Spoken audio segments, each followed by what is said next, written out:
إن أريد إلا الإصلاح ما استطعت وما توفيقي إلا بالله عليه توكلت وإليه أنيب۔ میں تو اصلاح کرنا چاہتا ہوں جہاں تک بھی میرا بس چلے، اور یہ جو کچھ میں کرنا چاہتا ہوں اس کا سارا انحصار اللہ کی توفیق پر ہے، اسی پر میں نے بھروسہ کیا اور ہر معاملے میں اسی کی طرف میں رجوع کرتا ہوں۔ علیکم ورحمۃ اللہ وبرکاتہ۔ الحمدللہ نحمده ونستعینه ونستغفره ونعوذ باللہ من شرور انفسنا ومن سیئات اعمالنا، من يهده الله فلا مضل له ومن يضلله فلا هادي له، واشهد ان لا اله الا الله وحده لا شريك له، واشهد ان محمدا عبده ورسوله، اما بعد فان خير الحديث كتاب الله وخير الهدي هدي محمد صلى الله عليه وسلم، وشر الامور محدثاتها وكل محدثة بدعة وكل بدعة ضلالة وكل ضلالة في النار۔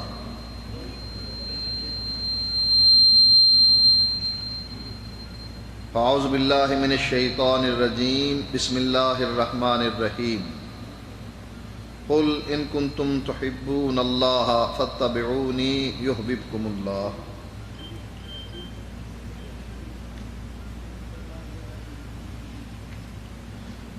اگر ہمیں یہ بات پتہ لگ جائے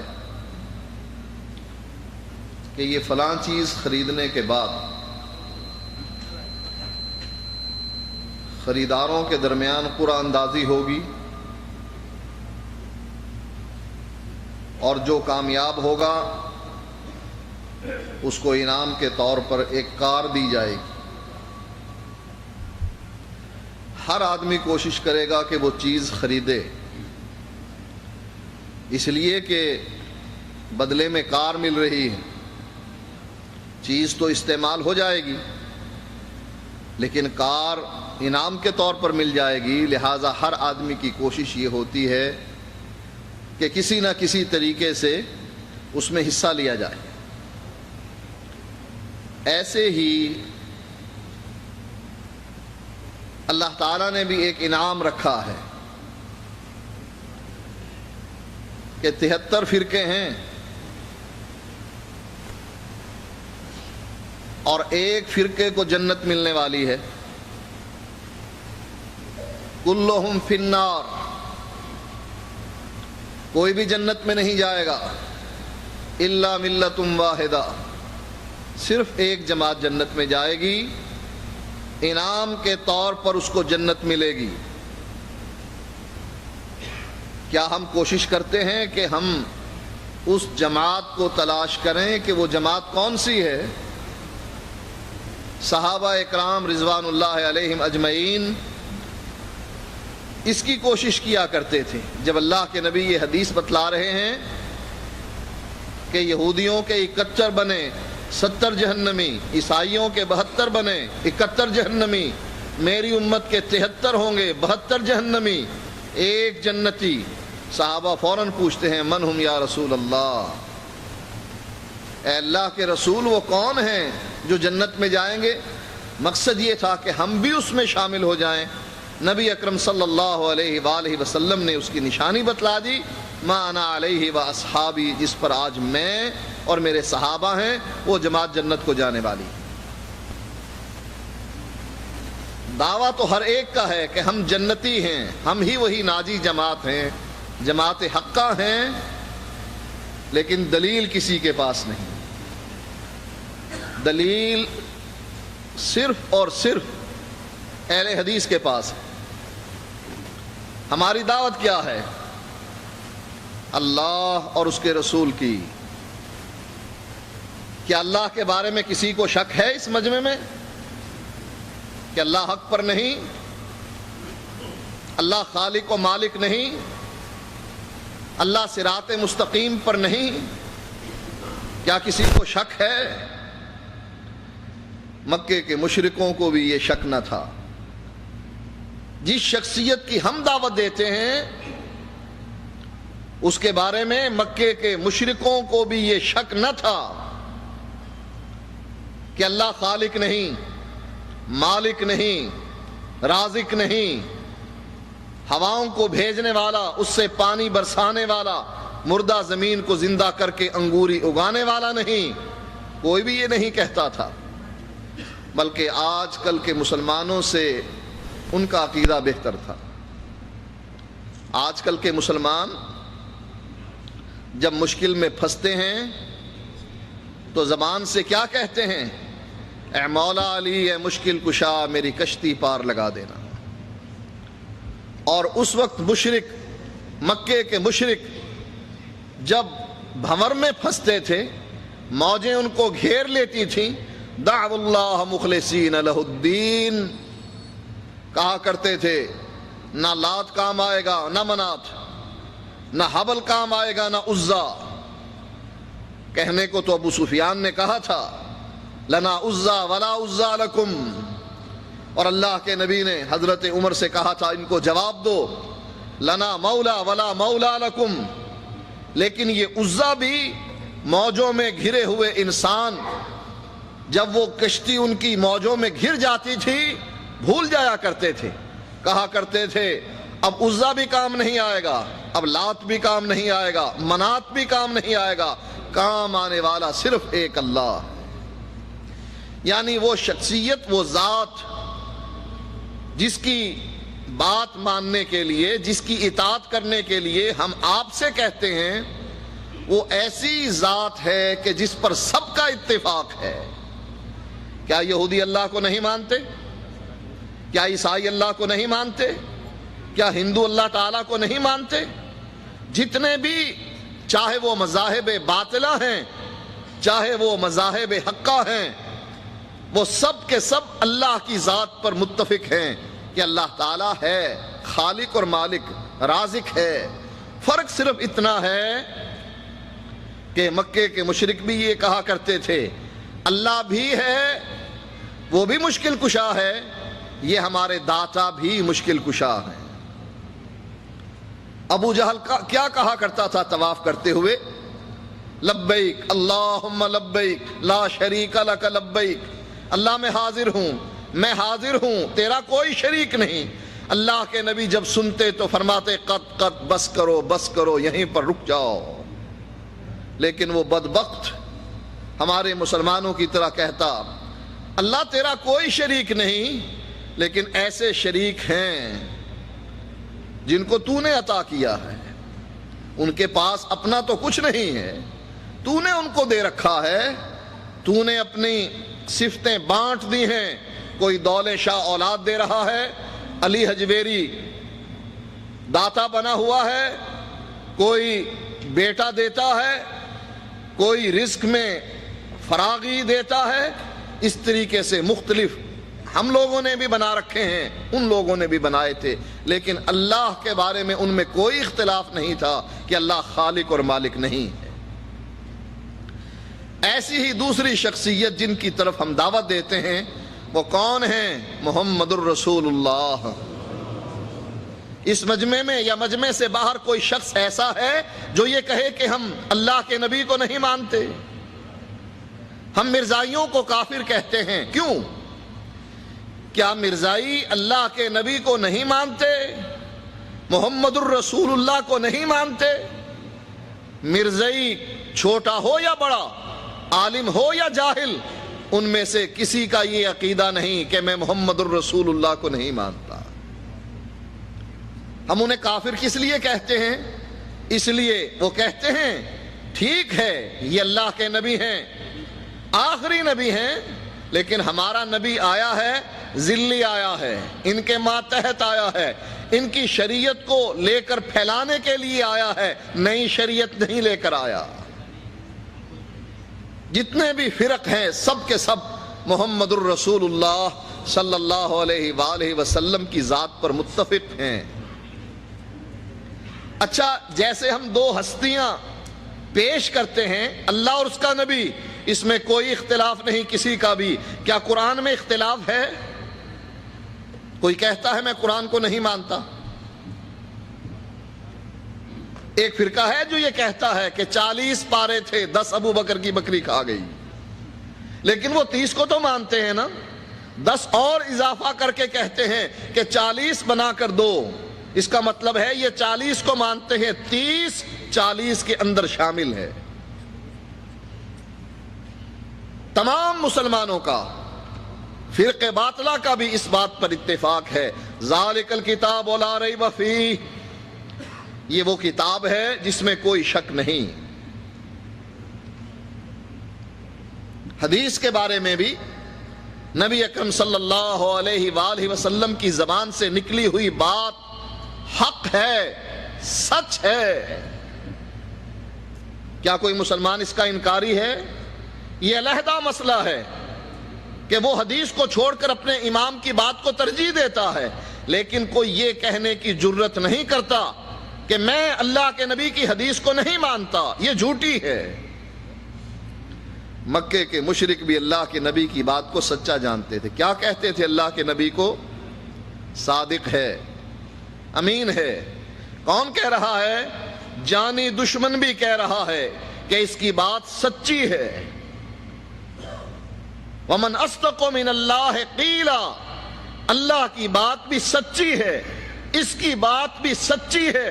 وما ينطق عن الهوى ان هو الا وحی یوحى، اس کی بات وہ بات ہوتی ہے جب آسمان سے جبریل لے کر آتا ہے تب یہ اپنی زبان کھولتا ہے، لب کشائی کرتا ہے، اس لیے اس کی بات میں کوئی شک نہیں۔ نہ اللہ میں شک، نہ اللہ کے نبی میں شک، نہ قرآن میں شک، نہ حدیث میں شک۔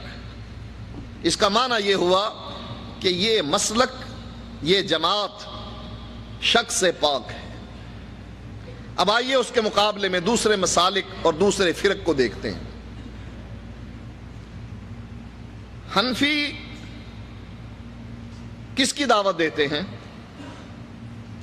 اگر تو کوئی کہے وہ اللہ اور اس کے رسول کی دعوت دیتے ہیں تو پھر ہمارا ان سے اختلاف کیا؟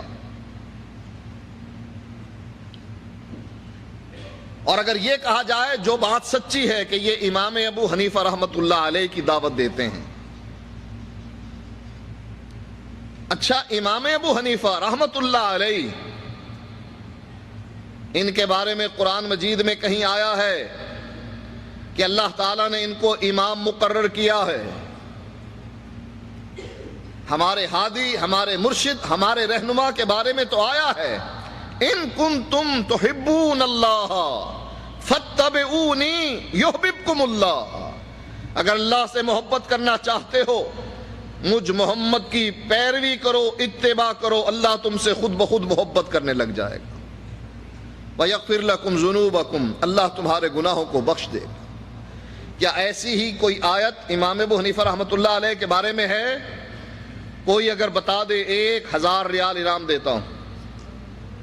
کہ اللہ تعالیٰ نے امام ابو حنیفہ رحمۃ اللہ علیہ کے بارے میں یہ ارشاد فرمایا ہو کہ میرے نبی کے چلے جانے کے بعد تم نے جس کو امام اعظم قرار دینا ہے وہ نعمان ابن ثابت ابو حنیفہ رحمۃ اللہ علیہ، کوئی آیت نہیں؟ ہمارے نبی کے بارے میں جس کی ہم آپ کو دعوت دیتے ہیں اس کے بارے میں تو آیت موجود ہے، اطیعوا اللہ واطیعوا الرسول، میری اطاعت کرو، میرے رسول کی اطاعت کرو۔ ہمارے مرشد کے بارے میں، ہمارے آقا، ہمارے امام، اس کے بارے میں تو آیت موجود ہے، فلا وربک لا یؤمنون حتی یحکموک فیما شجر بینہم، اے نبی کوئی شخص مومن بن ہی نہیں سکتا جب تک کہ تجھ کو اپنا حکم تسلیم نہیں کر لیتا اور تیرے فیصلے کو بغیر چون چرا کے مان نہیں لیتا، اس وقت تک کوئی مومن نہیں بن سکتا۔ ہمارے امام، اس کے بارے میں تو قرآن کی یہ آیت موجود ہے، ما کان لمؤمن، کسی مومن کے لیے یہ جائز نہیں، نہ مومن مرد کے لیے، نہ مومنہ کے لیے، عورت کے لیے، کیا اذا قضى اللہ ورسولہ امرا ان یکون لہم الخیارہ، کہ جب اللہ اور اس کا رسول فیصلہ کر دے اس کے بارے میں کہے مجھ کو اختیار ملنا چاہیے۔ وہ جلیبیب کا واقعہ آپ نے سنا ہی ہوگا کہ اللہ کے نبی علیہ الصلاۃ والسلام نے ایک صحابی کے گھر نکاح کا پیغام بھیجا. بڑے خوش ہوئے, کہنے لگے اللہ کے نبی نے نکاح کا پیغام بھیجا ہے, یہ ہماری خوش قسمتی ہے, ہم کتنے سعادت مند ہیں, اللہ کے نبی نکاح کا پیغام ہمارے گھر بھیج رہے ہیں. بیٹی کا باپ خوشی خوشی اللہ کے نبی کی خدمت میں حاضر ہوا اور عرض کرنے لگا اللہ کے نبی یہ ہماری خوش قسمتی ہے کہ آپ نے ہمارے گھر نکاح کا پیغام بھیجا ہے. اللہ کے نبی علیہ الصلاۃ والسلام فرمانے لگے نکاح کا پیغام تو بھیجا ہے لیکن میں نے اپنے لیے نہیں جلیبیب کے لیے بھیجا. ایک دن اللہ کے نبی جلیبیب سے پوچھتے ہیں جلیبیب نکاح کیوں نہیں کر لیتے؟ عرض کرنے لگے اللہ کے نبی نہ مال ہے نہ جمال ہے, مجھ کو کون بیٹی دے گا؟ کہا جلیبیب میں تیرا نکاح کرواتا ہوں. آپ فرمانے لگے میں نے اپنے لیے نہیں جلیبیب کے لیے نکاح کا پیغام بھیجا. وہ خوشی کافور ہو گئی, وہ سعادت مندی ہاتھ سے نکلتی ہوئی نظر آئی. عرض کرنے لگے اللہ کے نبی پھر میں لڑکی کی والدہ سے مشورہ کر لوں. آپ کا ہوتا تو کسی کو کوئی اعتراض نہیں تھا. یہ تو جلیبیب ہے, جلیبیب کے پاس نہ مال ہے نہ جمال ہے, اس کے بارے میں آپ نے اگر پیغام بھیجا ہے تو میں فیصلہ نہیں کر سکتا, میں اپنی بیوی سے مشورہ کروں. گھر گئے, کہنے لگے اپنی بیوی سے کہ پیغام نکاح اللہ کے نبی نے جو بھیجا تھا اپنے لیے نہیں جلیبیب کے لیے بھیجا تھا. کہنے لگی جلیبیب اس کو اپنی بیٹی دیں, یہ ناممکن ہے, ہم نہیں دے سکتے. وہ لڑکی جس کی طرف پیغام آیا تھا وہ سن رہی تھی کہ باپ اور ماں کیا گفتگو کر رہے ہیں.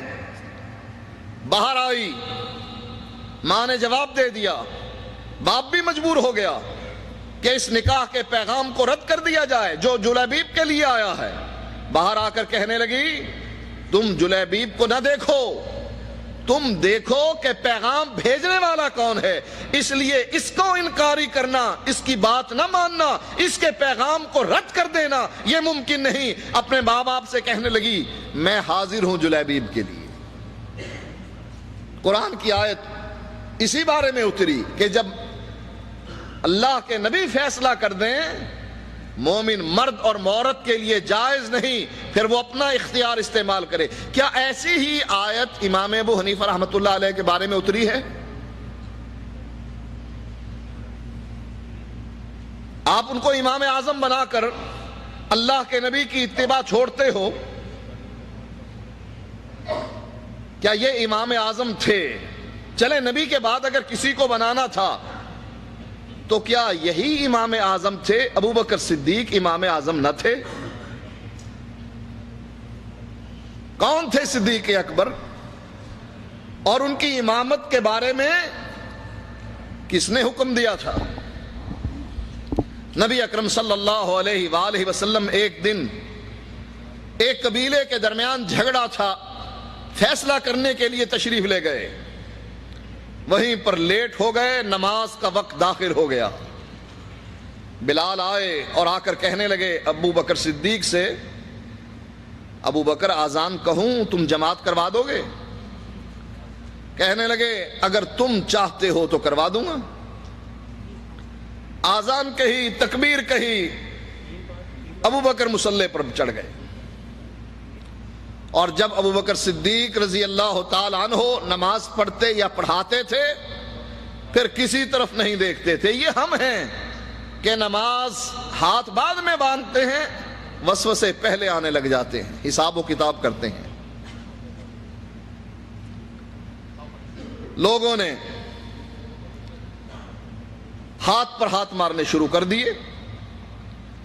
ابو بکر صدیق رضی اللہ تعالی عنہ نے پہلے تو پرواہ نہ کی, لیکن جب کثرت سے لوگوں نے ہاتھ پر ہاتھ مارے پلٹ کر دیکھا اللہ کے نبی علیہ الصلوۃ والسلام ابو بکر صدیق کے پیچھے کھڑے، آپ صفوں کو چیرتے ہوئے پہلی صف میں پہنچے، امام کے پیچھے۔ نبی اکرم صلی اللہ علیہ وآلہ وسلم کو دیکھ کر ابو بکر نے پچھلی صف میں آنے کے لیے قدم بڑھائے۔ نبی اکرم صلی اللہ علیہ وآلہ وسلم نے ابو بکر صدیق کو اشارہ کیا، مصلی پر رہو اور نماز پڑھاتے رہو۔ یہ امام کون مقرر کر رہا ہے؟ وما ينطق عن الهوى ان هو الا وحی یوحی۔ یہ امام اپنی زندگی میں وہ مقرر کر رہا ہے جس کی زبان سے حق نکلتا ہے، جو خود اپنے بارے میں کہتا ہے، اے عبداللہ لکھ، اس ذات کی قسم جس کے ہاتھ میں محمد کی جان ہے، میری زبان سے جو بات نکلے گی حق نکلے گی۔ کون مقرر کر رہا ہے؟ محمد الرسول اللہ۔ یہ جھوٹ ہے کہ علی کی خلافت چھین لی گئی۔ کس نے چھینی؟ ابو بکر نے چھینی، عمر نے چھینی، عثمان نے چھینی۔ حق علی کا بنتا ہے۔ علی ولی اللہ وصی رسول اللہ خلیفۃہ بلا فصل۔ آذان میں ان کلمات کا اظہار کر کے ابو بکر صدیق کی خلافت کا انکار کیا جاتا ہے، عمر کی خلافت کا انکار کیا جاتا ہے، عثمان کی خلافت کا انکار کیا جاتا ہے۔ کہتے ہیں یہی وصی ہیں، یہی خلیفہ اول ہیں۔ اور خلیفہ اول کو مقرر کون کر رہا ہے؟ محمد الرسول اللہ، جن کا کلمہ اگر تم بھی نہ پڑھو تو دار اسلام سے خارج۔ ہم نہیں پڑھتے ابو حنیفہ کا کلمہ، کوئی ہمیں کہہ سکتا ہے کہ تم دار اسلام سے خارج ہو؟ 4 مسلک بنائے ہیں نا۔ ظالم دیکھیے کتنا ظلم کرتے ہیں، کہتے ہیں 4 مسلک، چاروں پر حق۔ کس کا؟ امام ابو حنیفہ کا، امام شافعی کا، امام مالک کا، احمد ابن حنبل کا۔ 4 مسالک ہیں، چاروں پر حق۔ محمد الرسول اللہ کا مسلک کہاں گیا؟ صفحہ ہستی سے مٹا دیا۔ وہ شروع سے تھا، اس وقت سے تھا جب جبریل اقرأ بسم ربک الذی خلق لے کر اترا تھا۔ یہ اس مسلک کی بنیاد تھی، یہ پہلی آیت تھی، اور اس کا اختتام احکام کے لحاظ سے اس آیت نے کر دیا، الیوم اکملت لکم دینکم واتممت علیکم نعمتی ورضیت لکم الاسلام دینا۔ یہ دین محمدی تھا جو حنفیت سے پہلے تھا، شافعیت سے پہلے تھا، مالکیت سے پہلے تھا، حنبلیت سے پہلے تھا، جس پر چلنے کی وجہ سے آسمان سے اللہ کے نبی کو یہ پیغام ملا، ابو بکر فی الجنہ، عمر فی الجنہ، عثمان فی الجنہ، علی فی الجنہ، طلحہ فی الجنہ، زبیر فی الجنہ، سعید فی الجنہ، سعد فی الجنہ۔ عبد الرحمن ابن عوف اور ابو عبیدہ بن جراح کے بارے میں ارشاد ہوا یہ بھی جنتی۔ وہ مسلک تھا یا نہیں جو نبی کے زمانے؟ اچھا، نبی کے زمانے میں صحابہ حنفی تھے، نقشبندی تھے، قادری اور چشتی تھے، بولیے نا، سہروردی تھے، رضوی تھے؟ نہیں، کون تھے؟ محمدی علیہ الصلاۃ والسلام۔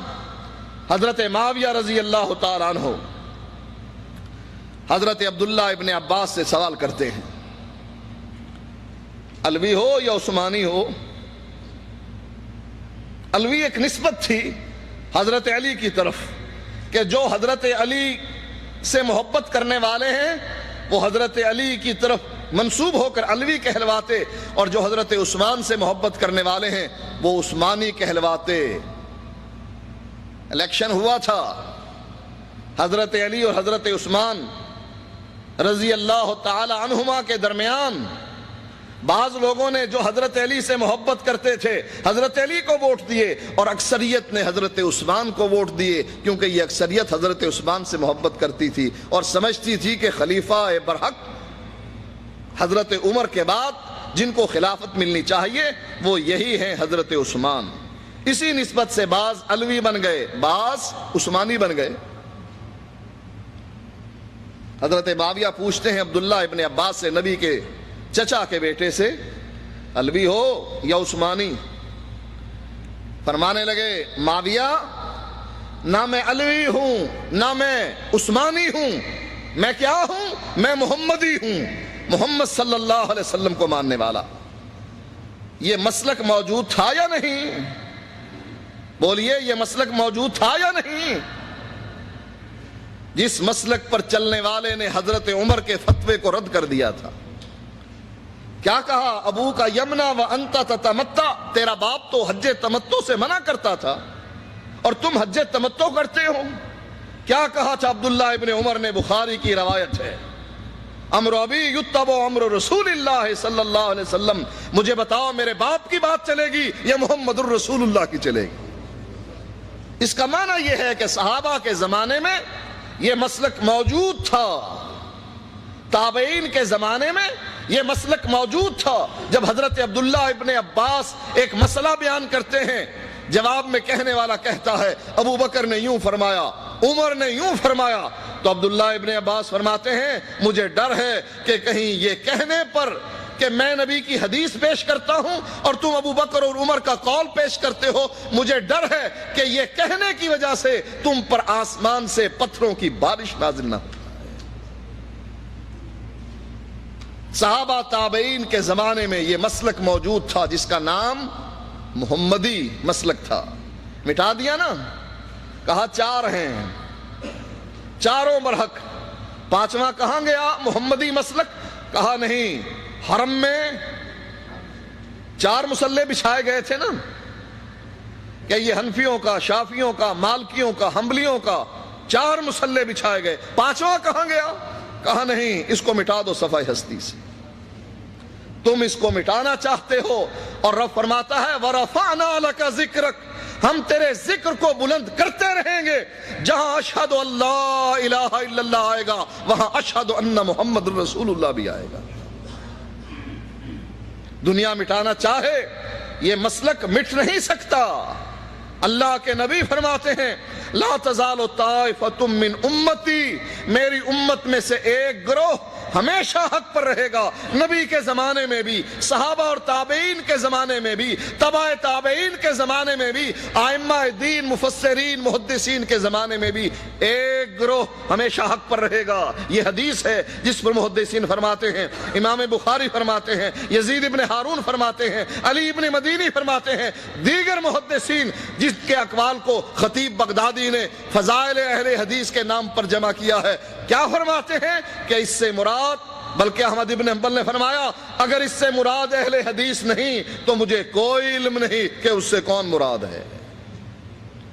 یہ مسلک اس وقت بھی موجود تھا جب قرآن اترا، اور اس وقت بھی موجود رہے گا جب عیسیٰ علیہ السلام اتریں گے، جب قیامت آئے گی، اس وقت بھی یہ مسلک اسی طرح زندہ رہے گا۔ اور آپ جیسے اس مسلک کو زندہ کر رہے ہیں، اس زمانے میں بھی لوگ اس مسلک کو زندہ کرتے رہیں۔ ہمارے مسلک کی سچائی قرآن کے پاروں میں بکھری پڑی ہے۔ کیا فرماتا ہے اللہ تعالی؟ وَمَا أَرْسَلْنَا مِن رَّسُولٍ إِلَّا لِيُطَاعَ بِإِذْنِ اللَّهِ، میں انبیاء کی جماعت کو بھیجتا ہی اسی لیے ہوں کہ اس کی اتباع کی جائے۔ یہی آیت امام ابو حنیفہ رحمۃ اللہ علیہ کے بارے میں بھی آئی ہے نا، کہ ہم نے 4 امام بنائے ہیں اور چاروں کے بارے میں ہم گارنٹی دیتے ہیں کہ جو ان کی اتباع کرے گا وہ جنت میں جائے گا۔ جس نے ہمارے امام کی، ہمارے مسلک کی اتباع کی، اس کے بارے میں آپ نے سن لیا کہ وہ جنتی ہیں۔ کن کے بارے میں فرمایا؟ رضی اللہ عنہم ورضوا عنہ، یہ کس کے بارے میں فرمایا؟ صحابہ کے بارے میں، جنہوں نے اللہ کے نبی کی اتباع کی، نبی کی زبان سے یہ بات سنی من اطاعنی دخل الجنہ، جو میرے پیچھے چلا وہ جنت میں پہنچا، ومن عصانی فقد ابا، اور جس نے میری نافرمانی کی، میرے راستے کو چھوڑ دیا، وہ جہنم میں پہنچا۔ کوئی شک ہے اس کے بارے میں کہ صحابہ جنتی نہیں؟ کیا خیال ہے آپ کا؟ صحابہ جنتی ہیں کہ نہیں؟ کس وجہ سے؟ اس حدیث کی مصداق بن کر کہ اللہ کے نبی فرماتے ہیں من اطاعنی، کالے رنگ کا آئے وہ بھی میری اتباع کرے، گورے رنگ کا آئے، بلال حبشی آئے تب بھی، صہیب رومی آئے تب بھی، کوئی قریشی آئے تب بھی، کوئی یہودی عیسائی آئے تب بھی، اللہ کے نبی فرماتے ہیں من اطاعنی دخل الجنہ، جس نے بھی میری اتباع کی وہ جنت میں پہنچا۔ عبداللہ بن سلام رضی اللہ تعالیٰ عنہ یہودی تھے، اللہ کے نبی کے پاس تشریف لائے، آ کر عرض کرنے لگے اللہ کے نبی میرے بارے میں پوچھ لیجئے کہ میں ہوں کون، تاکہ آپ کی نظر میں میرا مقام اور مرتبہ جو ہے وہ برقرار رہے۔ آپ نے یہودیوں کو بلایا، یہودیوں سے پوچھا سلام کا بیٹا عبداللہ ہے، اس کے بارے میں تمہارا کیا خیال ہے؟ کہنے لگے شریف ابن شریف ابن شریف، ہمارے سردار کا بیٹا ہے، شریف آدمی ہے، نیک آدمی ہے، اس کے بارے میں کیا پوچھتے ہو؟ کہا اگر وہ مسلمان ہو جائے، کہنے لگے اللہ اس کو بچائے۔ آپ نے پوچھا اگر وہ مسلمان ہو جائے، پھر کہنے لگے اللہ اس کو محفوظ رکھے۔ جب تیسری مرتبہ اللہ کے نبی نے یہودیوں سے پوچھا اگر وہ مسلمان ہو جائے یعنی پھر تم مسلمان ہو جاؤ گے کہ نہیں، جواب میں کہنے لگے اللہ اس کو محفوظ رکھے۔ اتنے میں عبداللہ بن سلام دروازے کی اوٹ سے باہر نکل کر کہتے ہیں اشہد ان لا الہ الا اللہ و اشہد ان محمد رسول اللہ۔ وہ زبانیں جو رطب اللسان تھیں، اس کی شان میں، عبداللہ بن سلام کی شان میں کیا کہنے لگی؟ پلٹ گئے، فوراً کہتے ہیں شریر ابن شریر ابن شریر، اس کا باپ بھی تھالی کا بینگن تھا، شریر لوگ ہیں اور یہ بھی شریر لوگ۔ عبداللہ بن سلام عرض کرتے ہیں اللہ کے نبی اسی وجہ سے میں ڈرتا تھا کہ اگر میں چھپ کر اسلام قبول کر لیتا اور آپ میرے بارے میں ان کی رائے دریافت نہ کرتے، ہو سکتا ہے آپ کے ذہن میں کوئی بات آ جاتی کہ عبداللہ بن سلام کی تو کوئی حیثیت نہیں، لیکن آپ نے دیکھا کہ میری عدم موجودگی میں جب تک میرے اسلام کی خبر ان کو نہ تھی، انہوں نے بتلایا کہ وہ تو سردار کا بیٹا ہے، ہمارا سردار ہے۔ اب جب میں نے اسلام قبول کر لیا، میرے بارے میں پیروپگنڈا کر رہے ہیں کہ یہ تھالی کا بینگن ہے۔ دل دکھانا عبداللہ بن سلام کا، اس وجہ سے آپ نے کیا فرمایا عبداللہ بن سلام کو؟ اے عبداللہ، اللہ تعالیٰ نے تیرے لیے 2 جنتیں مقرر کر دی، ایک جنت یہودیت پر عمل کرنے کی وجہ سے اور ایک جنت محمدیت پر عمل کرنے کی وجہ سے۔ ان کے طعن و تشنیع سے نہ گھبرا، اللہ تعالیٰ نے تجھ کو ایک جنت نہیں دی، 2 جنتیں دے دی۔ یہ کون تھا؟ یہودی عالم۔ ثابت کیا ہوا؟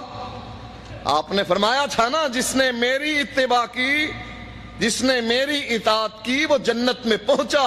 یہودی عالم اللہ کی نبی کی اتباع کی وجہ سے جنت میں پہنچا۔ یہی حدیث امام ابو حنیفہ رحمۃ اللہ علیہ کے بارے میں بھی ہے نا کہیں پر، جس نے امام ابو حنیفہ کی اتباع کی وہ جنت میں پہنچا، ہے کہ نہیں؟ نہیں ہے؟ میں سناتا ہوں، ہے۔ اللہ کے نبی کی حدیث نہیں، مولویوں نے بنائی، من گھڑت ہے، مین میڈ۔ کسی نے کہا نا، کیونکہ ہمارے بر صغیر میں سید کی بڑی اونچی شان ہے، تو ایک آدمی نے دعویٰ کر دیا کہ میں بھی سید ہوں اور مجھے سید گھرانے سے رشتہ چاہیے۔ قاضی نے اس کو طلب کر لیا، کہا گواہ لے کر آؤ۔ اب گواہ کہاں سے لے کر آئے؟ وہ تو شجرہ نسب ہے، پڑھ کر سناؤ کس کے بیٹے ہو، کہاں یہ سلسلہ ملتا ہے جا کر، حسن سے یا حسین سے یا زید سے، حضرت علی سے، ہاشمی ہو فاطمی ہو۔ کہا گواہ لے کر آؤ، کہا لے آتا ہوں گواہ۔ گواہ آ گیا، پوچھا یہ سید ہے؟ کہا ہاں سید ہے۔ تجھے کیسے پتا لگا یہ سید ہے؟ کہا میرے سامنے بنا تھا۔ اس سے بڑی دلیل اور کیا ہو سکتی ہے؟ میرے آنکھوں کے سامنے بنا ہے، جب میری آنکھوں نے اپنے سامنے بنتے ہوئے اس کو سید دیکھا تو میں گواہی دیتا ہوں کہ یہ سید ہے۔ یہ حدیث اللہ کے نبی نے نہیں بنائی، مولویوں نے بنائی، اس لیے یہ حدیث ہے۔ اور حوالہ اس کا کیا ہے؟ رد المختار میں، در مختار کی شرح، کہا امام ابو حنیفہ رحمۃ اللہ علیہ جھوٹا قصہ ہے، ہم تو یہ بہتان نہیں مانتے امام صاحب پر، لیکن یہ مولوی مانتے ہیں۔ کہتے ہیں امام ابو حنیفہ رحمۃ اللہ علیہ حرم میں عبادت کر رہے تھے۔ کیسے کر رہے تھے؟ کہا ایک ٹانگ پر کھڑے ہو کر رہے تھے۔ جیسے ایک واقعہ آتا ہے، بادشاہ نے باورچی کو، اپنے باورچی کو حکم دیا، کہا مرغا پکاؤ، اور مرغا بھی دیسی، یہ بلیرر نہیں جو آپ سب کو کھلا دیتے ہیں، دیسی کا تو وجود ہی مٹ گیا۔ اس نے پکایا، مزیدار تھا، ایک ٹانگ کھا گیا۔ بادشاہ کھانا کھانے لگا تو پوچھا دوسری ٹانگ کہاں ہے؟ اللہ کے نبی نے بھی ایک دفعہ حضرت جابر سے غالباً سوال کیا تھا۔ آپ کو زرہ بڑی پسند تھی، شوق سے کھایا کرتے تھے۔ کھانا تیار ہوا، فرمانے لگے زرہ لے کر آؤ، بازو لے کر آؤ بکری کا، نکال کر دیا۔ کہا بازو لے کر آؤ، اور دوسرا بھی نکال دیا۔ کہا بازو لے کر آؤ، اور حضرت جابر کہتے ہیں یا غالباً کوئی اور صحابی تھے، عرض کرنے لگے اللہ کے نبی بکری کی دو ہی بازو ہوا کرتے ہیں۔ فرمایا جابر میرے کہنے پر تو ہنڈیا سے نکالتا رہتا، جب تک میں مانگتا رہتا ہنڈیا بازو نکالتی رہتی۔ یہ ہمارے امام کی شان ہے، تمہارے کی نہیں۔ کہا بادشاہ سلامت مرغے کی ایک ہی ٹانگ ہوا کرتی ہے۔ اب کیا کرتا؟ مجبور ہو کر مان گیا۔ ایک دن بادشاہ کے ساتھ باہر جا رہا تھا تو ایک مرغا سردی کی وجہ سے ایک ٹانگ کو اوپر اٹھا کر کھڑا تھا۔ کہا دیکھیے بادشاہ سلامت، یہ دیکھیے مرغے کی ایک ہی ٹانگ ہے، دو نہیں۔ اس کا مخالف بھی ساتھ تھا۔ اس نے قریب جا کر کہا مرغے نے دوسری ٹانگ بھی زمین پر رکھ دی۔ کہا دیکھیے جھوٹ بولتا ہے، ایک ٹانگ نہیں دو ہوتی ہیں۔ کہنے لگا بادشاہ سلامت جھوٹ نہیں بولتا، آپ بھی اگر کھانا کھاتے ہوئے شی کر دیتے دوسری بھی آ جاتی۔ اب امام ابو حنیفہ رحمۃ اللہ علیہ کو اللہ نے دو ٹانگیں دی، یہ ایک ٹانگ پر کھڑے ہو کر کیوں عبادت کر رہے ہیں؟ دوسری کو کیا ہوا تھا؟ کہا آدھا قرآن ایک ٹانگ پر کھڑے ہو کر پڑھ دیا، جب آدھا ختم ہوا اٹھائی ہوئی ٹانگ نیچے رکھ دی، اور جو نیچے رکھی تھی اس کو اوپر اٹھا لیا۔ پھر دوسری ٹانگ پر آدھا قرآن مکمل کر لیا، قرآن پورا ہو گیا۔ آسمان سے ندا آئی، اے ابو حنیفہ تو نے عبادت کا حق ادا کر دیا۔ اللہ کے نبی کے لیے یہ آواز نہیں آئی کہ تو نے عبادت کا حق ادا کر دیا۔ جن کے پاؤں پر ونم آ جاتی تھی عبادت کرتے ہوئے، ان کے بارے میں یہ حکم نہیں نازل ہوا کہ تو نے عبادت کا حق ادا کر دیا، بلکہ ان کے بارے میں حکم ہوا وَاعْبُدْ رَبَّكَ حَتَّىٰ يَأْتِيَكَ الْيَقِينُ، جب تک موت نہیں آ جاتی اے اللہ کے نبی عبادت کرتے رہیے۔ فَسَبِّحْ بِحَمْدِ رَبِّكَ وَاسْتَغْفِرْ، اب آپ کے جانے کا وقت آ گیا ہے، اب اپنے رب کے استغفار کیجئے، تسبیح بیان کیجئے۔ زندگی کے آخری لمحے تک اللہ کے نبی عبادت کرتے رہے۔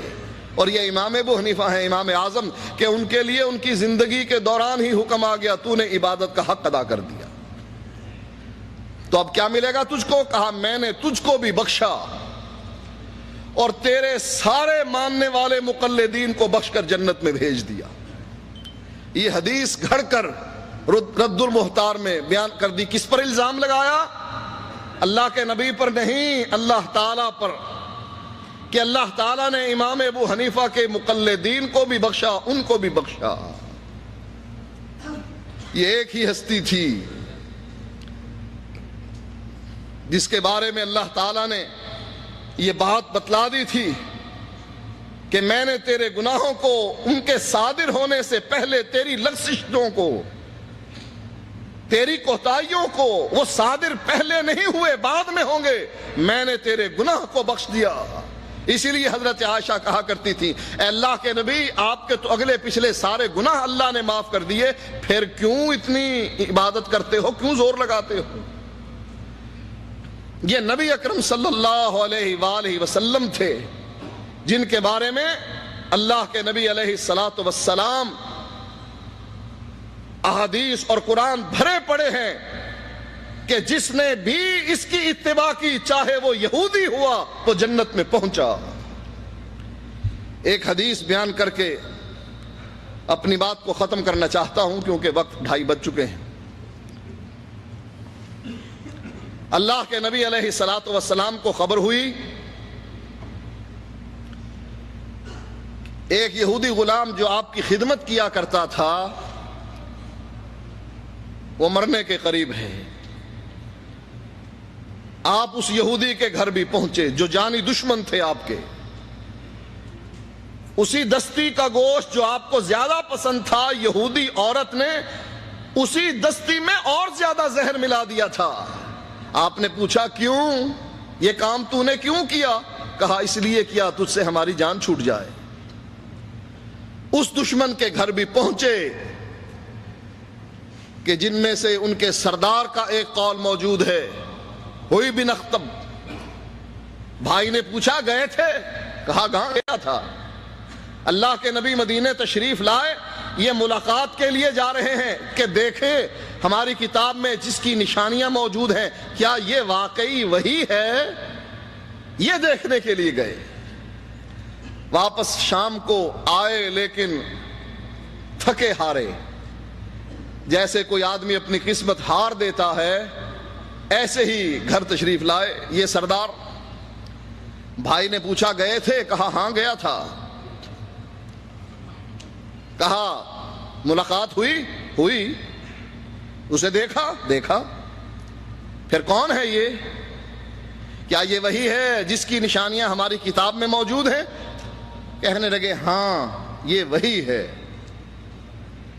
کہا وہی ہے؟ اچھی طرح دیکھ لیا ہے؟ کہا ہاں دیکھا ہے، وہی ہے، آخری نبی ہے جس کی نشانیاں ہماری کتاب میں موجود ہیں۔ کہا پھر پروگرام کیا ہے، ارادے کیا ہیں، اب کیا کرنا چاہتے ہو، کیا فیصلہ کرنا ہے؟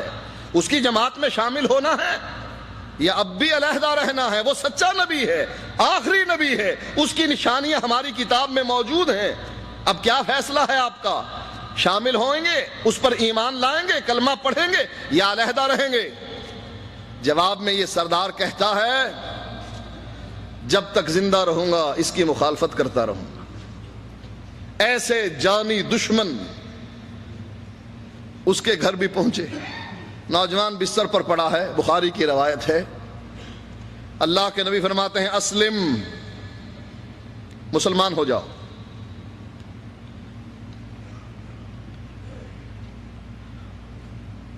اس کے اندر اتنی طاقت نہیں تھی کہ بول کر اپنے باپ سے اجازت مانگے۔ آنکھیں اٹھائی اپنے باپ کی طرف اور آنکھوں میں التجا تھی، ایک سوال تھا جس کا جواب چاہتا تھا یہ نوجوان۔ باپ بھی جذبات میں تھا، جانتا تھا اللہ کا سچا نبی ہے، یعرفونہ کما یعرفون ابناءہم، جانتا تھا کہ اللہ کا سچا نبی ہے، آخری نبی ہے۔